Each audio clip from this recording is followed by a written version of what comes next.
and we're going to talk about that in some detail and why I call it that. So this is the famous one finger in the air, if those of you old enough to remember, when he said, "Read my lips, no new taxes." And many people think that cost him a second term, but that was in a very important moment in the Bush presidency. And so can you imagine what would have happened if he'd lived now, if he had said that now?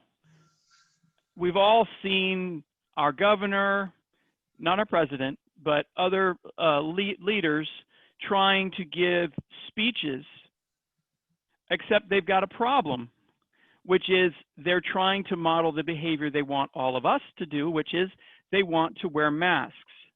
But we all know hearing aids alone or cochlear implants are not enough. That all of us with hearing loss, we use lip reading to supplement what our aids can give us.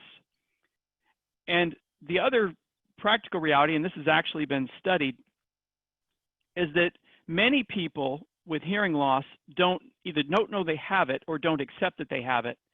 And they read lips too. So not only is it those of us with hearing aids or cochlear implants who are affected, but the rest of the people who have either denied or been unaware of their hearing loss, they're really figuring out how difficult it is to live in this new environment and to communicate when everybody's wearing a mask. So the masks are here to stay. They're here to stay, and there's really nothing that's going to be done about them in the foreseeable future. So we have to find a way to communicate in public environments with masks. And just to do a visual of it, this is what it would have looked like when George Bush said it. That would have made it a little hard.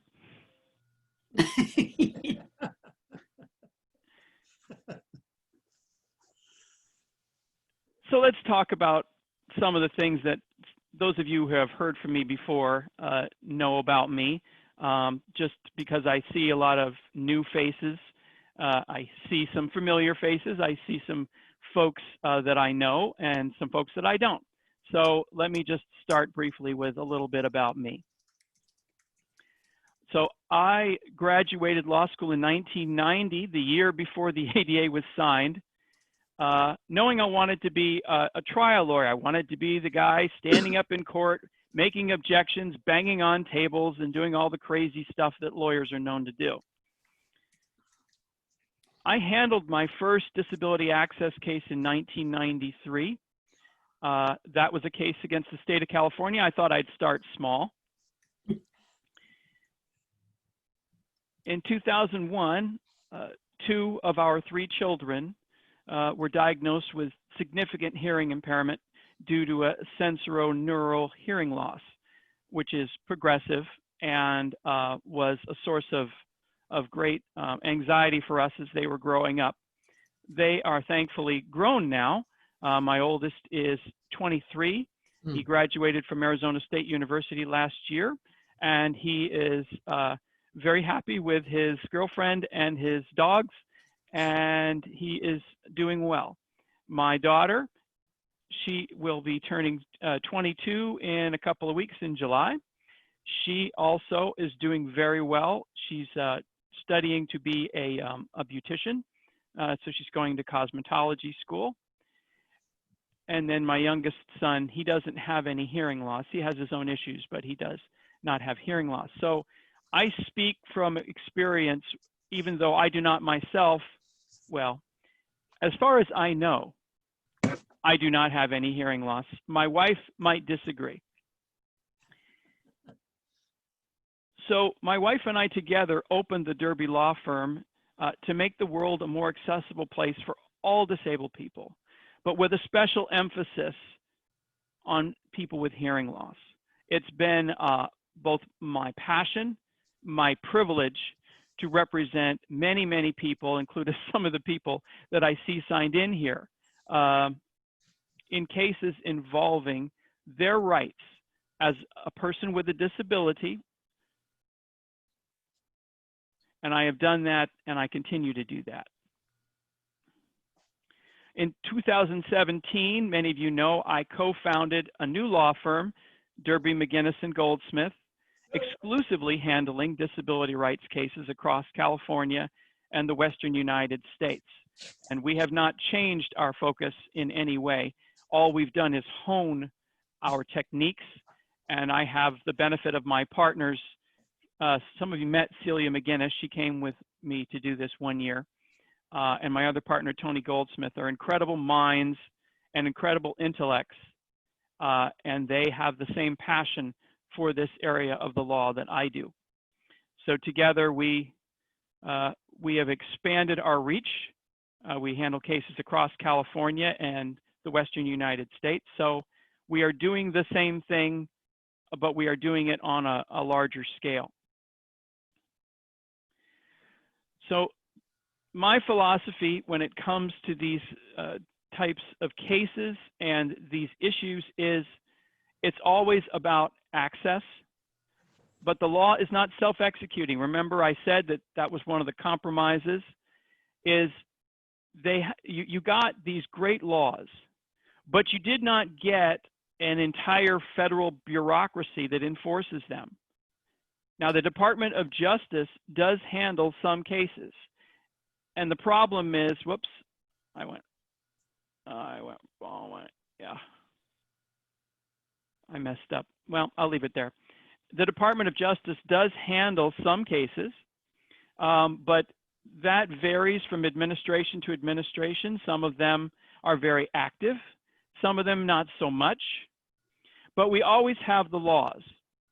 And so I want to take a minute, and I apologize for some of you if this may be a review or something you already know, but I want to make sure that we all start with the same sort of basis of knowledge. And I want to empower you, all of you, to have the laws available to you at your fingertips for any situation. And there are a number of them. Remember, I mentioned the ADA. Well, that's just one of a large number of laws we have here in California. Some of them are much older than the ADA. For example, in California, we have a separate set of regulations, which is called the California Building Code. This applies mostly to buildings and facilities. That was part of Title 24 of the California Code of Regulations and came out in 1980. The Americans with Disabilities Act, we've already talked about in 1990. That covers what we call public accommodations, places that the public goes, and we'll talk more about details on that. It is also applies to employers. If any of you have employers, the Americans with Disabilities Act applies to them. It also applies to transportation services, buses, trains, planes, all those sorts of things. It also applies to government services, government entities, government buildings, everything from sidewalks to the Supreme Court building and everything in between. And then in California, we have the Unruh Civil Rights Act.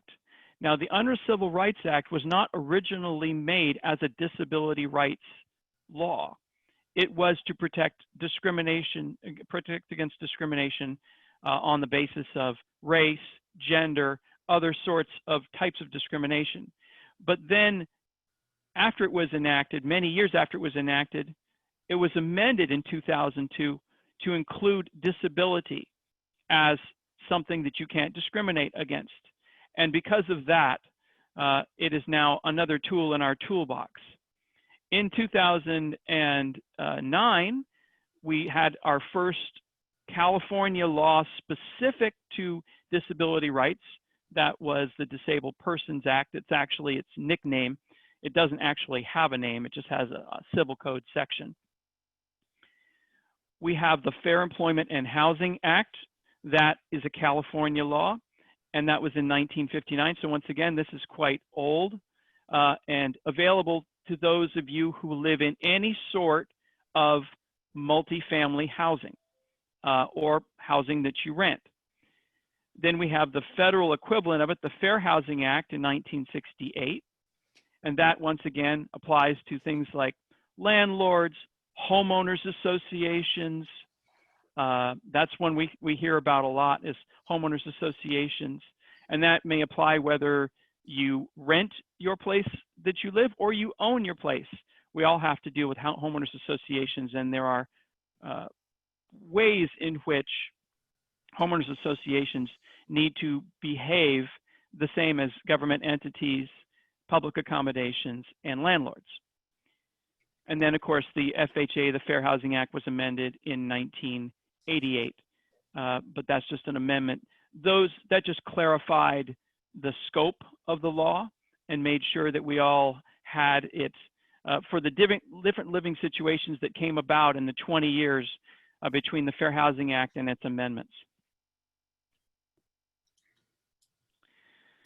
But the one thing to remember, and once again, this is review for those of you who have been to my presentations before, is the failure to follow these laws is not like a speeding ticket.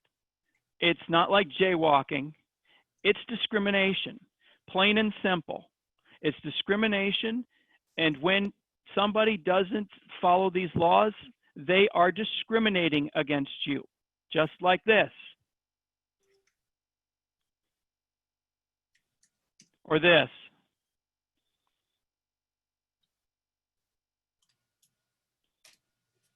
Or even this.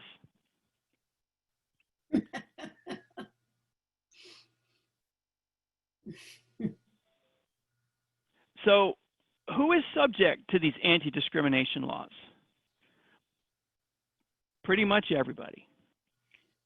Post office, library, polling places. This has come up quite a bit in our, since we are in an election year, lots of people are exercising their constitutional right to vote.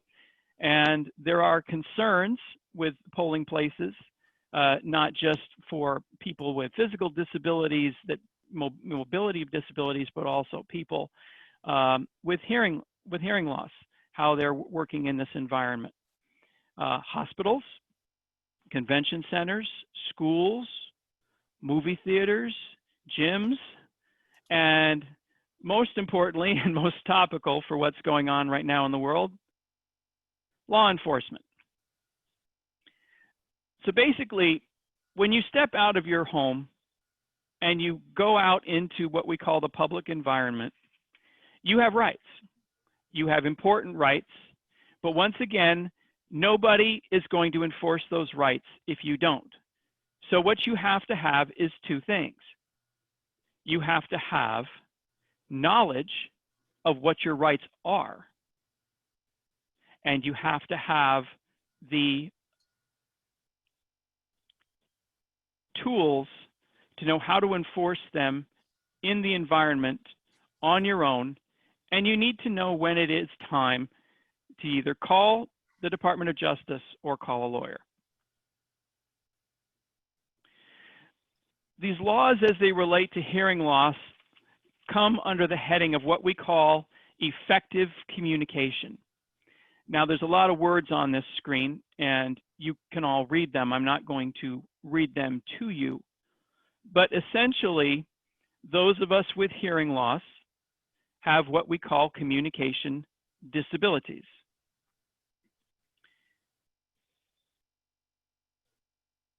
And among those communication disabilities, like I said, is hearing loss. Sorry, my phone is making noise at me. The ADA requires that Title II entities, and that's a section of the ADA called Title II, which applies to government, state and local governments, and Title III entities, which are everybody else, businesses, nonprofits, homeowners associations, everybody else that applies to Title III. They must communicate effectively with people who have communication disabilities. And these are words right from the Department of Justice's mouth. The goal is to ensure that communication with people with these disabilities is equally effective as communication with people without disabilities. Well, what does communication mean? Well, communication is a two-way street.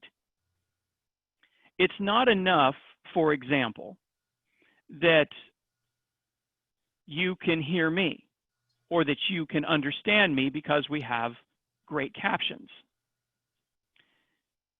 You have to be able to communicate with me.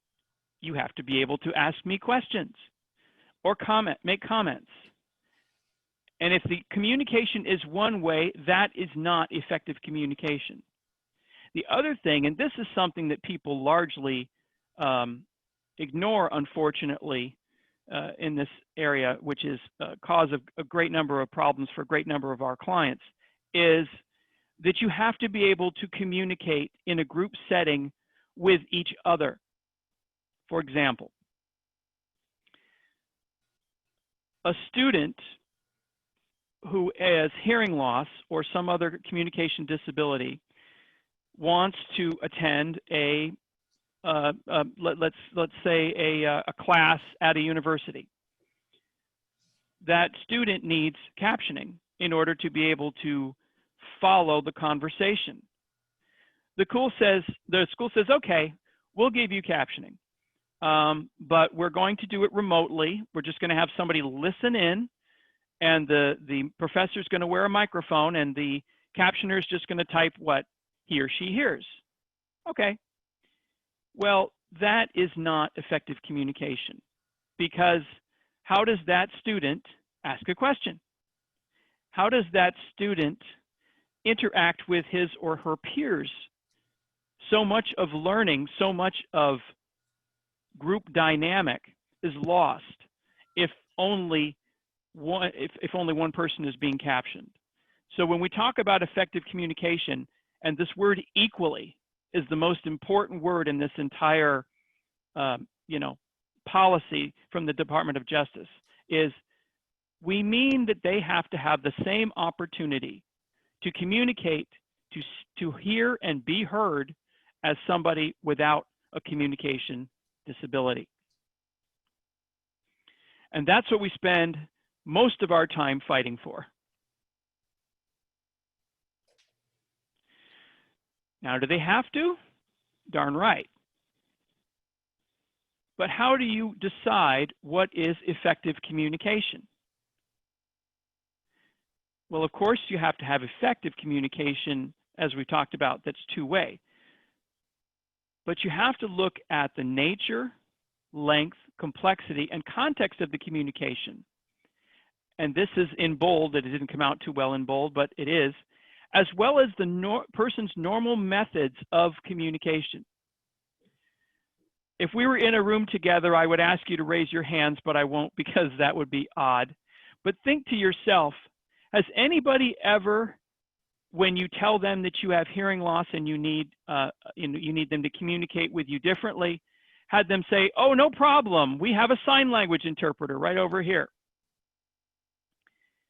Well, that kind of stuff happens because of ignorance, and because many people see all of those with hearing loss as one size fits all. Some of you do very well without hearing aids or with minimal hearing aids. Some of you have cochlear implants, and your needs are different. Your choices are different. And part of what any entity that you encounter, whether it's a government entity, a private entity, your landlord, your homeowners association, whomever, your employer, has to communicate with you effectively given your normal method of communication. So that's an important thing to remember, is just because somebody offers you something that doesn't fit doesn't mean that you have to take it, any more than you would accept a pair of pants that don't fit or shoes that don't fit. If it doesn't fit, then it's not effective communication, and you have the right to equal effective communication using your chosen method of communication. So what kinds of services are available under effective communication laws? Well, it's another legal word, series of words, terminology called auxiliary aids and services.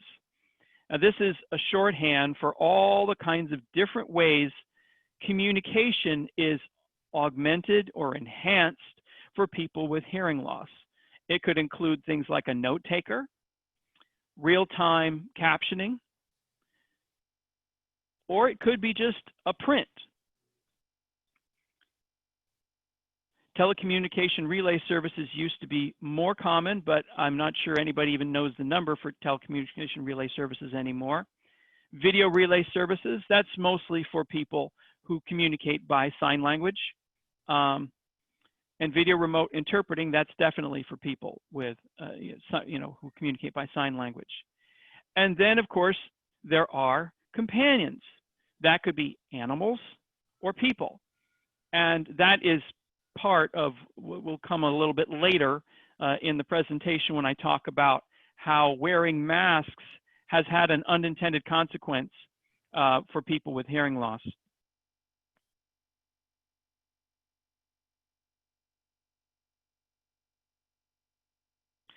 Now, there is, once again, going back to this idea of compromise, built into the law is this concept of undue burden. Now, what is an undue burden? It really has two aspects. One is a financial aspect, and one is a, essentially, I'll call it an administrative aspect. For example, if you were attending a meeting of your homeowners association where the homeowners association consists of 10 people, has a budget, an annual budget of $10,000, and you wanted to have them bring in a live captioner for every board meeting, which would cost anywhere from $1,000 to $2,000 per meeting, probably, maybe more. That would be an undue burden. On the other hand, if you were attending a meeting of your homeowners association and it was a 115, 200 homeowners in the association, and their annual budget topped a couple of million, asking for live captioning would not be an undue burden. The other side of that is administrative. When you ask people to do things which are very different from what they normally do. An example that's not from the hearing loss world, but that we hear a lot in our landlord-tenant cases is we have clients who have special needs and can't get in and out of their apartments when things happen, like the elevator goes out, for example. And we ask for accommodations for those folks. And that might include somebody taking a package up the stairs. It might include calling them and letting them know that the elevator is out. But it wouldn't include personal services like somebody running their clothes to the dry cleaner.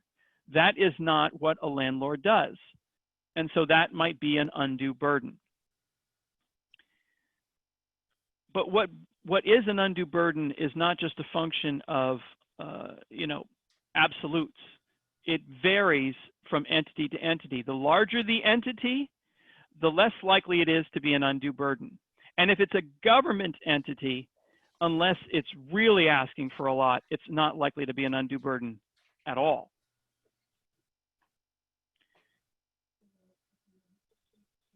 This is just going over the same thing. And this, I actually had this slide in for quite a while in my presentations. And the last bullet point I'm going to highlight, because that is really what we're dealing with now in the context of wearing masks in public. Most often successful are serious health and safety concerns. In other words, if accommodating, as you are asking, your hearing loss disability with effective communication results in a serious health or safety concern for you or for other people around you, then that would be an undue burden.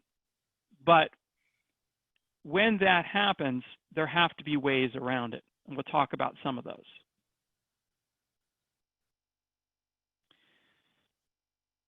That brings in this concept of direct threat.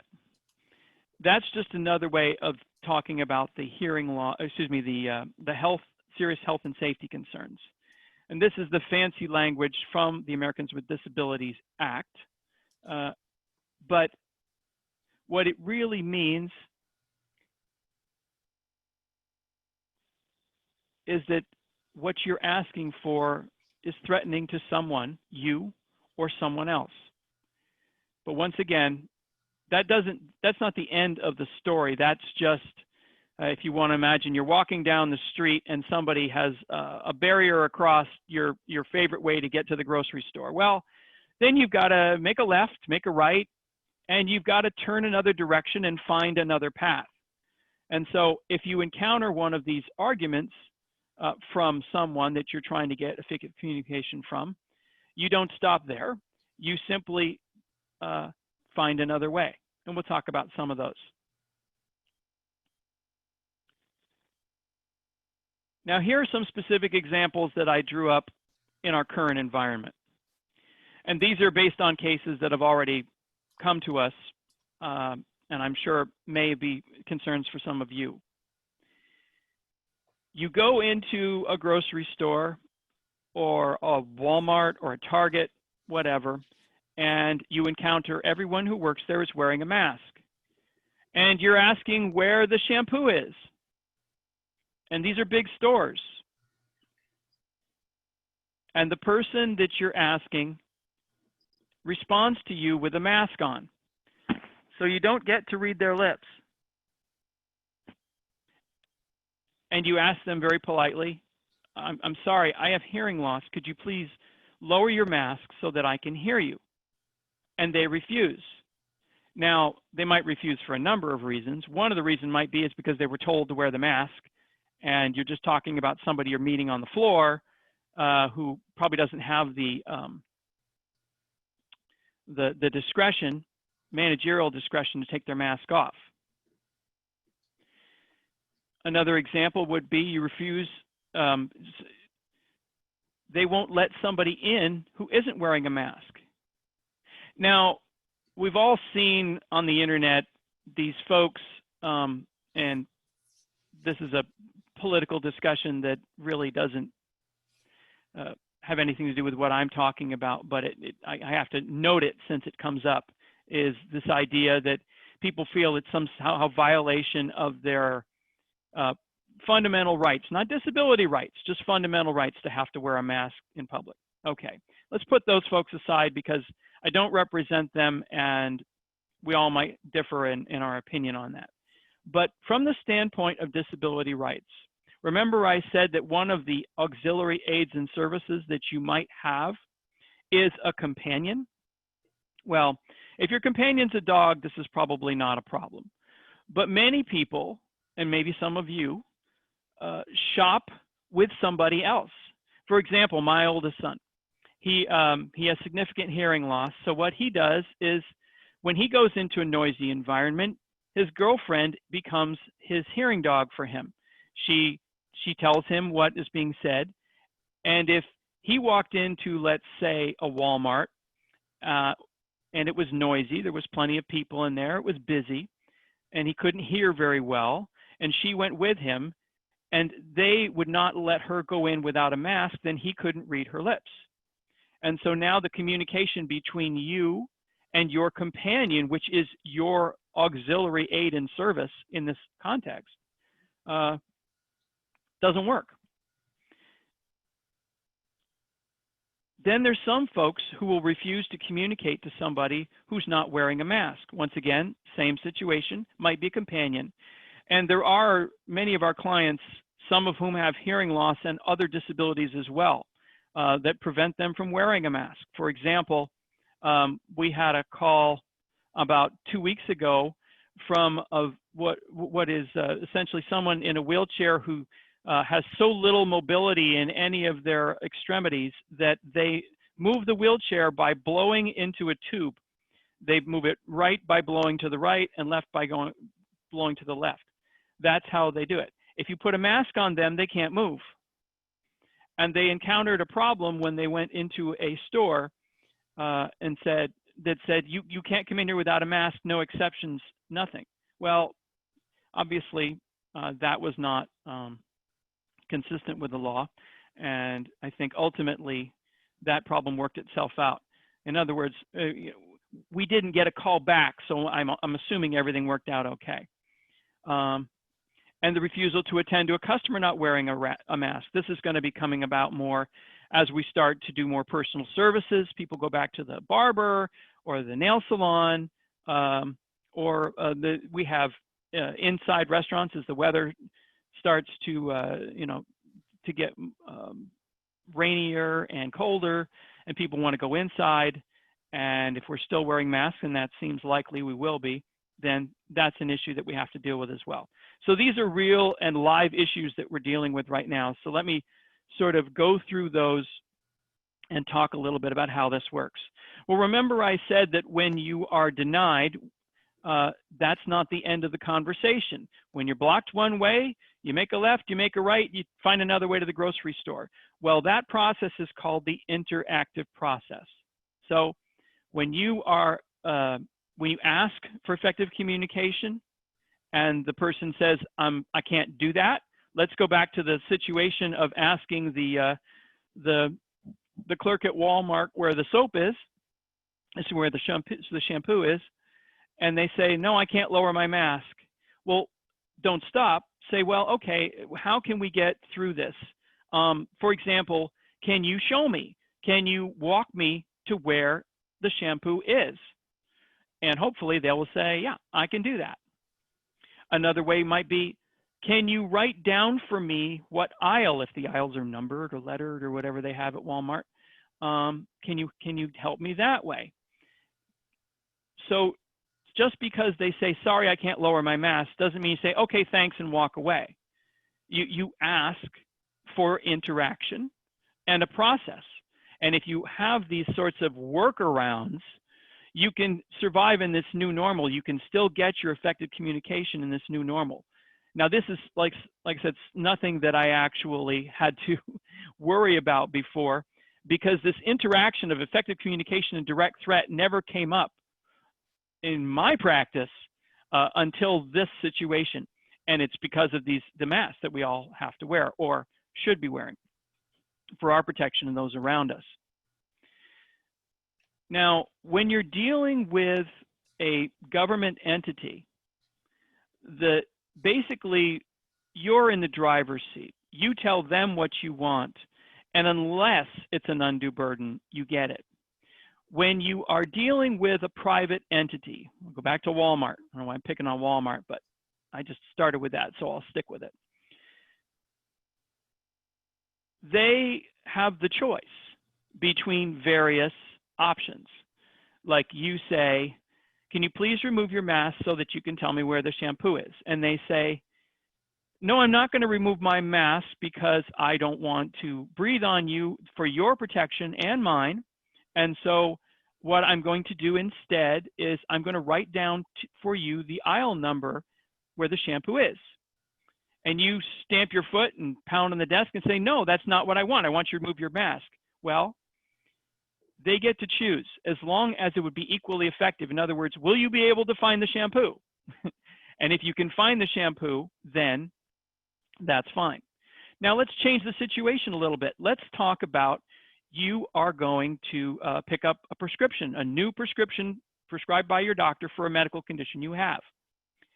And you usually go to the pharmacist, and many times people will ask for a pharmacy consult.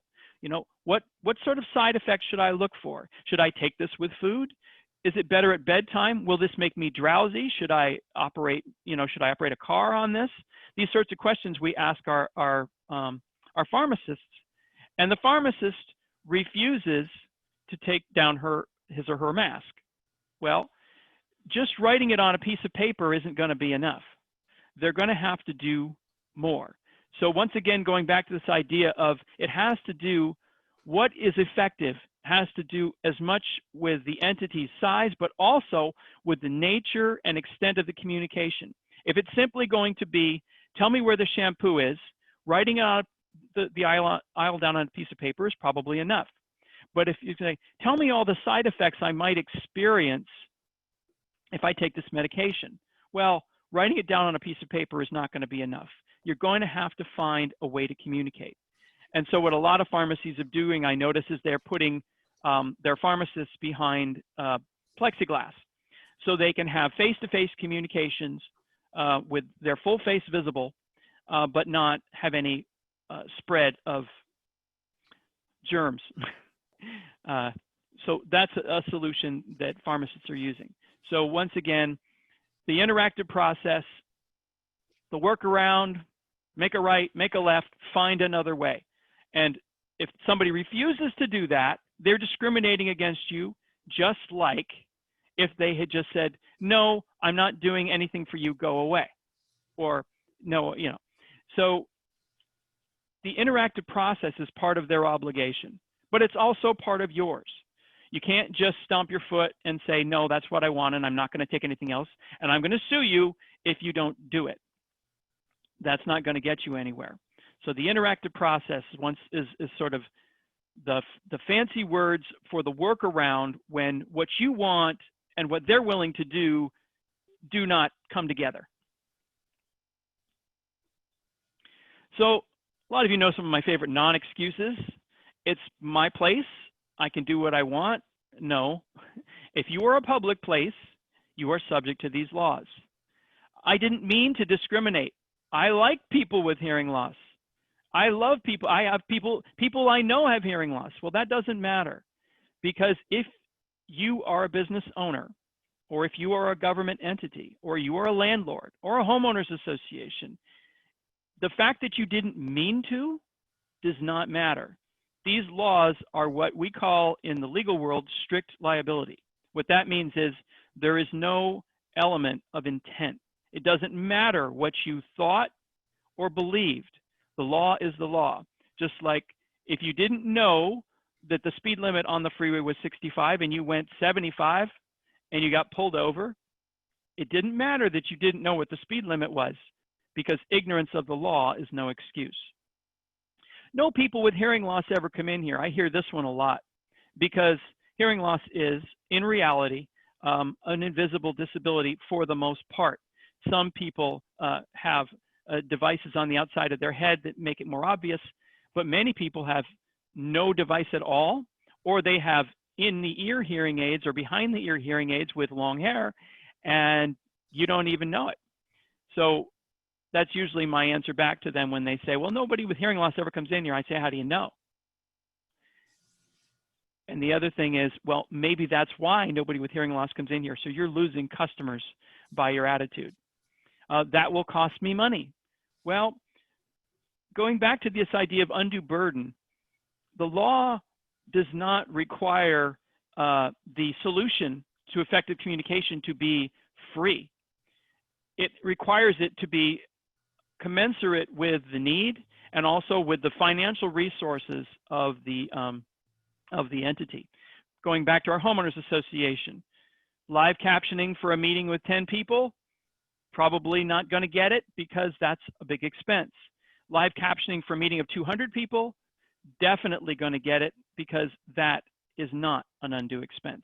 So the fact that something's going to cost money does not prevent the entity or the person from effectively communicating or offering effective communication. I didn't know that was the law. Okay, same thing as I didn't mean to discriminate. Too bad. These are the laws.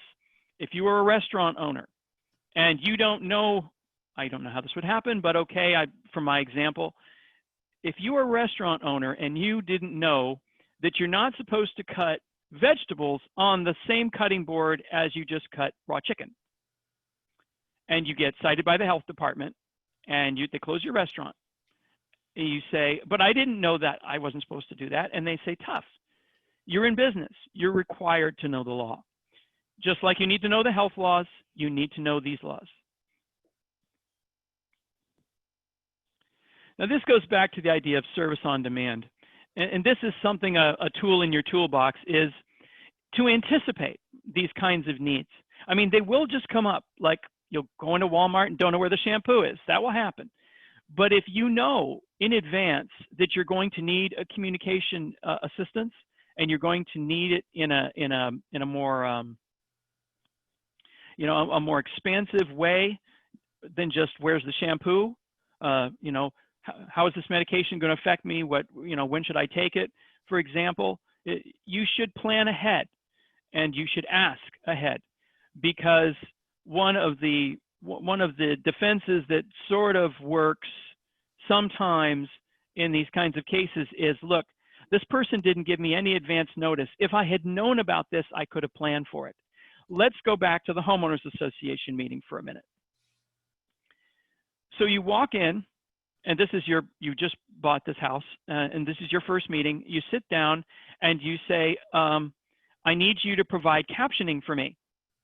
And they're like, well, we didn't hire a captioner, and the meeting's starting in 5 minutes. We can't do that. And then you say, but it's my right, and this is a huge homeowners association. You have plenty of money.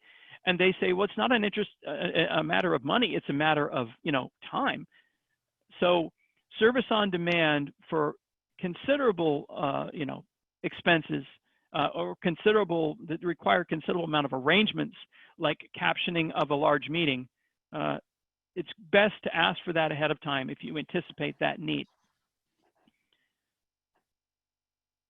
Now, here's some practical advice to avoid confrontation and get you what you need without getting into a big fight. The first thing, of course, is to remember that it's an interactive process, that what you ask for you may not exactly get, but they have to give you something that is equal or equivalent. And if they tell you go away, then they have violated your rights. If you say, I'm going to take this and nothing else, then you haven't followed the law either, and the law cannot protect you. So once again, despite this will be almost 30 years, next year will be 30 years that the Americans with Disabilities Act has been a law. And still people say to me, I didn't know that. Okay, well, I could just get on my, I could just basically get on my soapbox and say, really? How many laws have been on the books for 30 years that you don't even know they exist? Or I could take it as an opportunity to inform. Well, let me tell you about the Americans with Disabilities Act. Let me tell you what it means. So take it as an opportunity to inform. Some people, if they know they're going to need, you know, to cite to a law, they actually have a little card, a little copy of it. I've seen that before. There's various cards that you can carry around that have the shorthand of effective communication, where it just says, you shall do this. Put that in, say, here, this is the law. Just read it. The other thing is, don't try to get effective communication of any substantial, you know, any substantial effective communication from the grocery clerk or the person on the floor, because if they can't do what you want, no, I can't take my mask off because my boss told me I can't. Well, then talk to the boss. Say, I understand, I'm not trying to put you in a bad position. Can I talk to your boss, please? And then that's when the real conversation, when the real interactive process happens, because an interactive process with somebody who has no authority or discretion to change how they're doing things and you is not going to be effective or fruitful. Carry a copy of the law with you. And the other thing is, sometimes it's all about attitude. Sometimes disputes that happen, that come to our attention, are just a result of one person or the other having a bad attitude. Now, can you control the grocery clerk's attitude when you ask where the shampoo is? No, you can't. Can you control your attitude when they say, look, I can't lower my mask? Yes, you can. And remember that your goal is to find a way through. The barrier's in front of you, go around it, find a way. One of the ways around it is to be polite, smiling, and understand that the person that is doing what they're doing to you may not be doing it on purpose. It may be ignorance. It may be a lack of discretion on their part. But don't mince words. Don't say, well, you know, I think you kind of have to do this. Say, no, this is the law. You're violating the law right now. I know you don't know it, but you are. And I want to talk to your supervisor, your manager, whomever. And if you get to the manager, the supervisor, and he or she folds his or her arms and says, look, my employees don't lower their masks for anybody. And if you don't like it, you can go shop at another store. In which case you turn around and you say, okay, thank you. And you spend your money somewhere else. And then if it continues to happen, you can call a lawyer or you can call the Department of Justice, because eventually somebody is going to have to change this. Because once again, the law is not self-executing. Sometimes you have to take that step, but you don't want to pull that trigger too quickly. And training is an important part of access. Now, this is something more that I talk when I talk to business groups or governments or whomever, but it is an important thing to remember is if you have a great effective communication policy at your store or at your business and your employees don't know what it is, then it's not really a policy, because they're the ones who are going to have to utilize the policy and they're going to encounter the situation. So training is a very important part of any policy on effective communication. So if you have you're a store owner, you have a great policy that says, look, if somebody needs one of our employees to lower a mask so that they can lip read them, then what we do is we step back 6 feet, we lower the mask, and we deliver the communication. And nobody in the store knows that, you might as well not have that policy. Now, there are other solutions. Some of you probably have seen the masks that leave your lips free to communicate. There's various varieties of those. The biggest problem I've heard about those, and I mean, maybe you have too, is reflective glare, because your lips are covered by some sort of transparent material, which is reflective. And so if you are standing next to the light, then all you see is a big, flash of light instead of seeing the person's mouth. Some people wear face shields. I've seen the same sorts of problems. The other thing is face shields are primarily for healthcare providers, and they are in short supply. They are rather expensive. So once again, that idea of undue burden might come in. For simple communication, here's an easy one. Carry a notepad. And when you ask the clerk at Walmart where the shampoo is, and he says, look, I can't lower my mask, you say, here's a piece of paper. Can you just write down for me what aisle it's in? And then, all right, aisle 12A, and that'll be the end of it. And the other thing is, and there's a link to this, and I will, of course, provide my PowerPoint to our moderator for anybody who is interested in any of these sites or in digging into this information and further. There is a new card that has been created that specifically says, I recognize and understand that you have concerns about, wearing a mask, but I cannot read your lips. And if I can't do that, then I cannot communicate with you and you cannot communicate with me. So something like that might be something else that you add to your shopping list when you're going. All right, well, now that brings us to the topic that is most concerning to me because of the prevalence of what we're doing right now, these Zoom meetings. These Zoom meetings are a wonderful tool. They're a whole lot better than not having any communication, but they are problematic in several ways. One way is the things that I told you that made me uncomfortable. No visual cues. You can see my face, but you can't really see my expression. I can see your faces, but I can't really see your expressions. I don't know if you're confused. I don't know if you're bored. I don't know if you're just waiting to ask me a question. I don't know. I can't tell. And as hard as it is for people with normal, quote unquote, normal hearing to communicate on a Zoom meeting, it's even harder for people with hearing loss because people will talk over each other. There will be, sentences lost. Someone will cut in on somebody else and nobody will be able to understand. Some employers, and I cannot actually believe this happened, but I got a call on this the other day. Some employers are holding mandatory Zoom meetings with their staff and not providing captioning. So basically, if you were a person with hearing loss, you cannot participate in the meeting.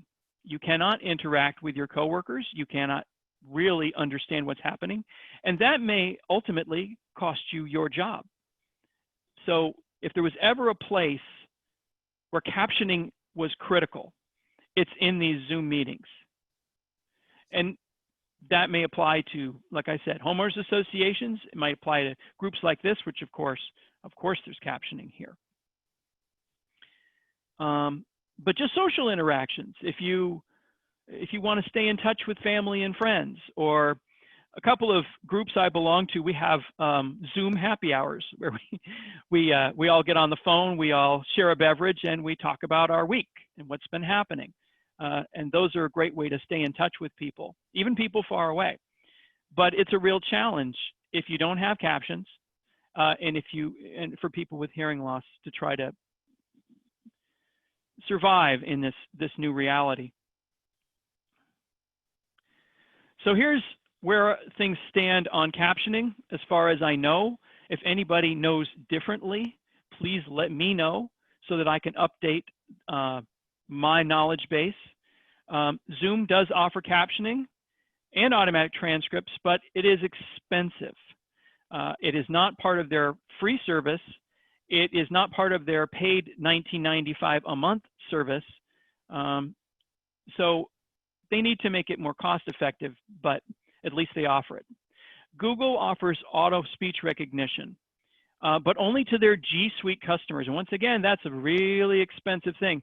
You know, your small business probably wouldn't want to spend that kind of money, but IBM would, and Microsoft would, and all those other folks, the large companies and large governments. But that's just for them. And also, automatic speech recognition is a flawed software that has many problems. Microsoft is offering free captioning, but only for meetings with less than 50 people. And they charge for meetings of more than 50 people. So I forgot what our last count was, if we're above 50 or under 50, but in any event, we may have been charged if we were doing this on Microsoft meetings or a similar technology. This needs to change. Of course, this needs to change. If you are a person who has experienced problems on Zoom, Google, or Microsoft, I would consider writing the company a letter. And there is actually a form letter that has been created which you can modify to your situation and to your audience. And there's a link for that on this captioning page. But captioning has always been a problem. In 1996, they made TV captioning part of federal law. In 2010, any internet transmission that was previously broadcast on a television had to be captioned. But even so, we still get stuff like this. And that's with the best available technology that has been presented to us as people with hearing loss and people who advocate for people with hearing loss. You know, and this about major gay announcement about gay marijuana. Still trying to figure out what that one means. Or this one, my cats got weeded down again. Others and said they don't get what it down. And this one, which is new to my presentation, this is from an actual case. Now, take just a minute and try to figure out what's going on in this homeowners association meeting.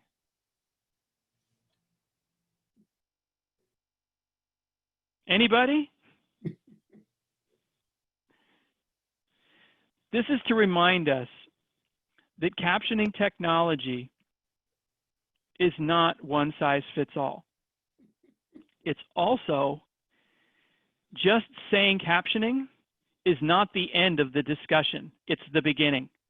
Because captioning, in order to be effective, has to be live for the most part, has to be done with certain preparation for the captioner. There have to be certain technology conventions, microphones, screens, all these sorts of things. And in the context of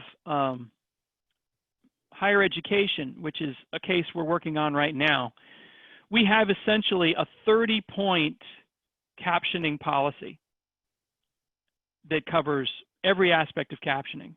And we are this close to getting that captioning policy passed in one of the major universities in California. So fingers crossed we'll be able to make that happen, because this kind of junk isn't effective communication by anybody's standards. And anybody who accepts this is discriminating against you, and you should do something about it. Of course, you know, some things can't be captioned no matter what you try. But we can do better. We can do better. That's become a new phrase that I hear all the time, and I really like it, because we can always do better. I mean, I can do better. I can do better in trying to communicate to you in this format. I can do better in presenting the situations and the experiences and the tools to give you what you need to go out in the environment that we are living in our new normal, and get the effective communication you most assuredly deserve. And I thank you.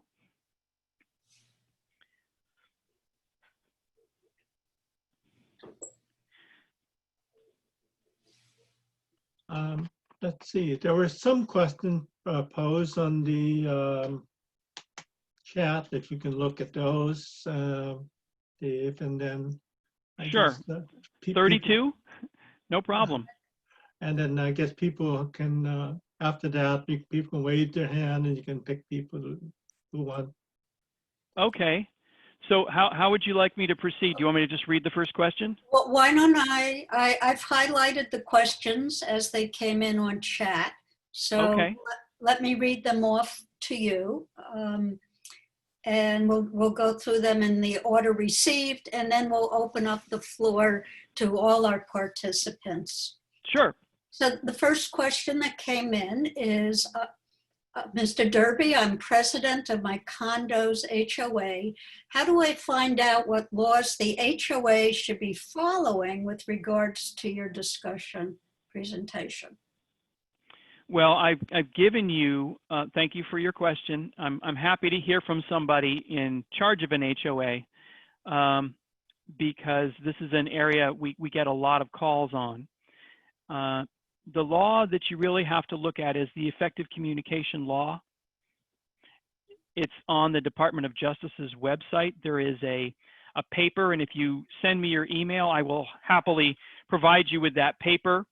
There's also, I think Ann Thomas was signed up for this meeting. I don't know if she came in, but we did a pamphlet, Ann and I, a number of years ago, which is a great summary of the technology, the laws, the considerations, and we'd happily provide that to you as well. Those laws, just remember this: effective communication is an interactive communication, just like it would be. Just imagine that you are the person with hearing loss, and what you would need in order to communicate as effectively as anybody else who wanted to ask a question in the HOA. Okay. Our next question is, what is considered a reasonable amount of advance notice time when requesting CART? Well, it would depend on the situation. If you're requesting CART for the first time ever, I would say you probably want to give them at least a couple of weeks or more, because you have to provide them with enough time to get the technology, get the equipment. If it requires some sort of budget approval, like in the example of an HOA, you want to give them as much time as possible because those sorts of things take time. If you have asked before and you thought you maybe weren't going to actually attend this particular meeting, and then at the last minute you say, you know what, I think I do want to go, I still would give them at least a few days notice to get the captioning squared away. But these other things like, note-taking and other things like that. So in other words, if it's the first time you're asking, you got to give them time to set up the technology. But if you've asked already and it's set up and it's just a matter of setting it up for this particular meeting, I think you can get away with less time, but I sure as heck would never walk in and demand it. Thank you. Now some people claim that writing a note on paper is dangerous because the paper may carry the virus or germs. What do you think? Well, I am not a doctor. You've had many fine physicians come and talk to you, and you can ask them the question about that. I can say that there's a way around that, and the easy way around that is give them a piece of paper, have them put the piece of paper on the desk, and they can use their own pen to write rather than your pen if they have concerns about that. I was just, I was at the car dealer yesterday, and my son managed to lose the key to his car, so we had to go get a new key, which was fun. And when we were done, the lady handed me, she slid a, she was behind a plexiglass, and she slid a clipboard to me with my bill, and then she handed me a pen, and she said, I just cleaned this pen. Like, okay. So I signed with that pen. Then I put the pen down. And then she ran my credit card, and I had to sign the credit card slip. So then she handed me another pen. She said, I just cleaned this pen. And then she took the pen, she had a gloved hand, she took the pens, and she dropped them in the, some sort of can that was disinfecting them. I don't know. But they've already thought of this, is my point. The business owners that are open have already been given guidance by health departments about this. They've figured this stuff out because you have to be able to interact and hand things over. If that were the concern, then how would somebody ever give you your receipt at the grocery store? How would you ever sign a credit card slip? What about picking up that pen on the auto teller thing where you sign? I mean, how many people have touched that? They've thought of all these things. So this should not be a concern that prevents a very simple thing like write me a note. Once again, the barrier's in front of you, find a way around it. All right.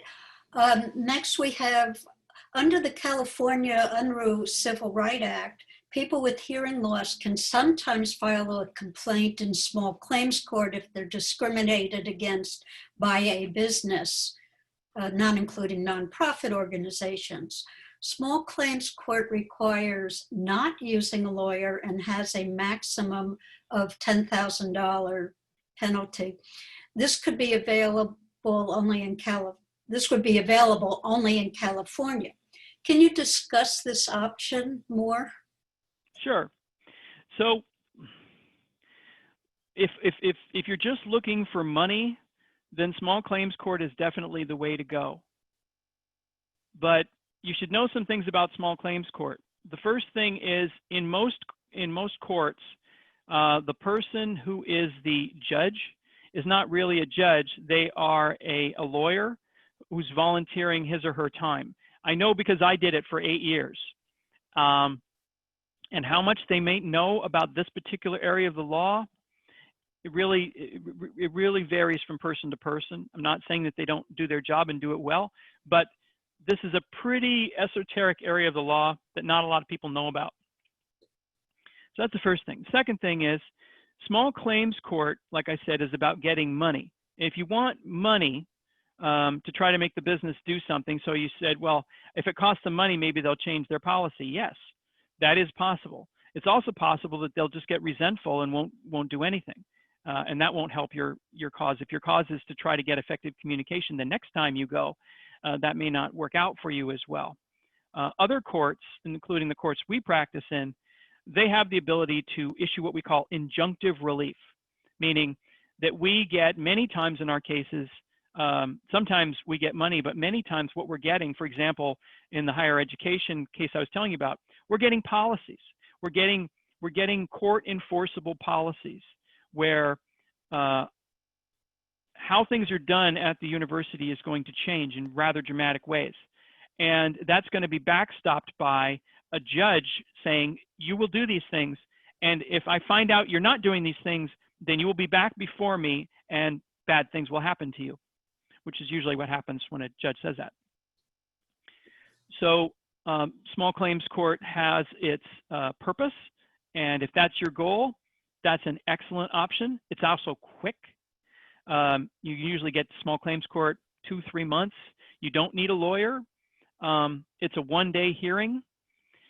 Many courts have a mediation program, which happens the day of your hearing, where you might have a chance to sit down with the business owner and fashion some sort of a compromise that can become court enforceable. So those are excellent options for a case if you want to move forward in that way. But if what you want is real change, you might want to go about it in another way. There's many options. There's, it doesn't even have to be a lawsuit. It can be talking to city council. It could be going to some regulatory agency that governs that particular business. It could be lots of things. So there's many choices, and small claims is a good tool, but it has its limitations. Okay, thank you. Mm-hmm. That's, I think, the list of questions that came in on chat. Let me kick off our participant question. Adele, Yes. we're running out of time. I guess normally what we have done is conclude the meeting here, do any announcements, and then take a 10-minute break. And if anybody wants to stick around, we have this afterwards small group. And if Stephen is available, we can continue the question and answers in the afterwards small group. And we generally run that from about 11:45 to 12:15. Of course, if people want to stick longer and these want to take longer, we can go longer. But that's what we normally do. Sure, I'll hang around. And how long do we have Audrey for? You're muted, George. I'm available to stay. All right. Thank you, Audrey. Ann Thomas, let's unmute her. Stephen, would you please make a mention about the tax relief that's available to businesses under a certain size at both the federal and state level for providing disability access? All right. So there are federal and state tax credits for people who, and this is not based upon the current situation. This was available before. The tax credit amount varies based on the size of your business and what you're doing. You can receive essentially a tax credit for money that you spend in order to improve access. The details of that probably beyond my ability to understand, but those are available, and there's something that can be looked into with your tax preparer or with an accountant. There's probably further information on the IRS website as well. Okay. Yeah, we surely should try to do announcements and provide a break, at least, for Audrey during the 10-minute break, because, captioning continuously can be a lot of work. And probably announcements, maybe like things like George on what he's planning for next meeting, but that we're not going to take a summer recess. Asking people who might want to volunteer, helping publicity, that type of things. Good idea. George Fitzgerald. Hello, George. Let's unmute you. Yes, What do thank we you. have, what do we have coming up? At this point, we have nothing that's in the on the calendar. I have someone who was supposed to speak to us in March, I believe. And we had to stop that because of the, Hey, George, yes, right in your head.